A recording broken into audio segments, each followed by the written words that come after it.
presented by Dia Films.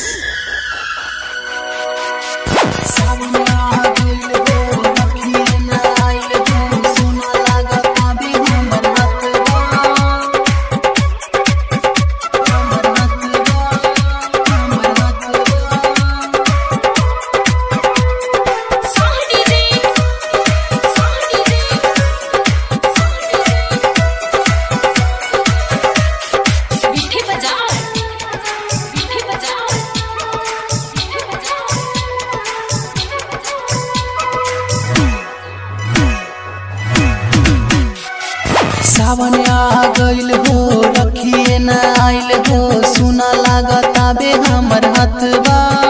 हमर हथवा हमर हथवा दुनिया लागे सुना हो दीदिया तोरा बिना हो छोड़िया नहीं कभी हमर साथवा छोड़िया नहीं कभी हमर साथवा सावन आ गइल हो रखिए न आइल हो सुना लागत आबे हमर हथवा दुनिया लागे सुना हो दीदिया तोरा बिना हो छोड़िया नहीं कभी हमर साथवा। जीत रिकॉर्डिंग स्टूडियो सिवान।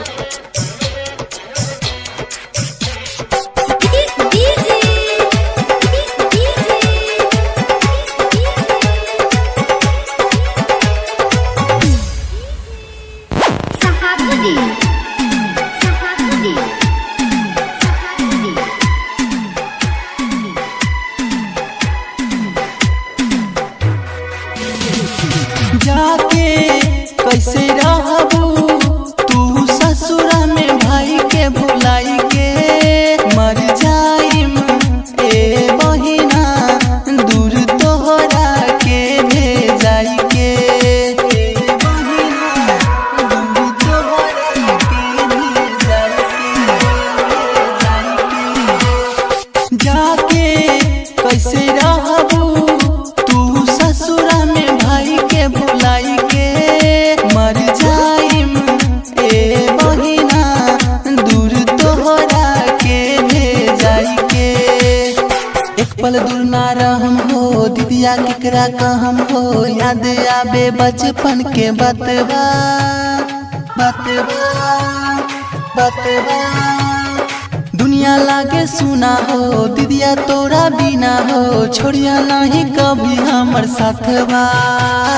सावन आ गइल हो रखिए न आइल हो सुना लागत आबे हमर हथवा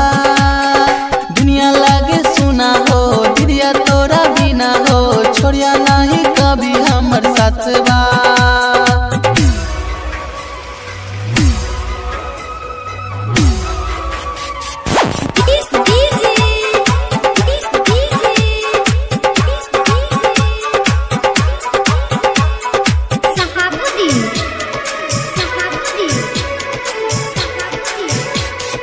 धागा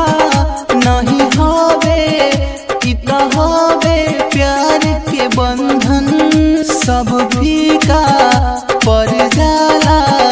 एकरा आगे अनधन सब फीका पड़ जाला एकरा आगे अनधन धागा नहीं होवे इतना होवे प्यार के बंधन सब फीका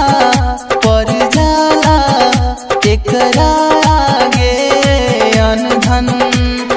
देखे रोशन रहिया हो वही बुद्धि दिया कहिया हो सोची राहुल रोवत रहुवन रातवा रातवा रातवा दुनिया लागे सुना हो दीदिया तोरा बिना हो छोड़िया नहीं कभी हमर साथवा सावन आ गइल हो रखिए न आइल हो सुना लागत आबे हमर हथवा हमर हथवा हमर हथवा दुनिया लागे सुना हो दीदिया तोरा बिना हो छोड़िया नहीं कभी हमर साथवा छोड़िया नहीं कभी हमर साथवा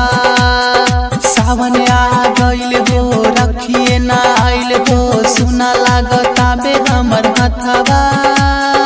दुनिया लागे छोड़िया नहीं कभी हमर साथवा। Presented by Dia Films.